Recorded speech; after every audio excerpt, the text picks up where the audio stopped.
আসসালামু আলাইকুম guys. Glass সাধারণত সিলিকা দিয়ে তৈরি করা হয়, যা বালিতে পাওয়া যায়। একটি পদার্থ আছে, দেখবেন যে সমুদ্রের কিনারায় গেলে যখন সূর্যের আলো পড়ে তখন হচ্ছে এটি চিকচিক করে।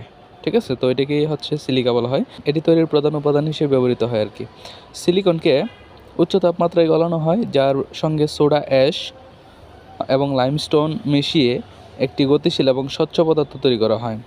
সোডা অ্যাশ গলনাঙ্ক কমায় এবং প্রক্রিয়াটিকে সহজ করে, আর লাইমস্টোন গ্লাসকে শক্ত ও টেকসই করে।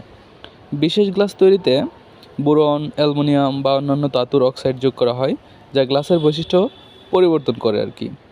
উদাহরণস্বরূপ, বোরোসিলিকেট গ্লাস তাপ সহনশীল এবং সাধারণ পরীক্ষাগারে ব্যবহৃত হয়।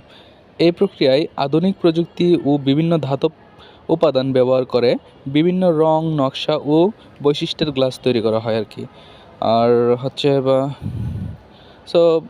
গ্লাস মূলত প্রাকৃতিক উপাদান এবং রাসায়নিক যৌগের মাধ্যমে প্রস্তুতকৃত একটি অত্যন্ত কার্যকরী পদার্থ।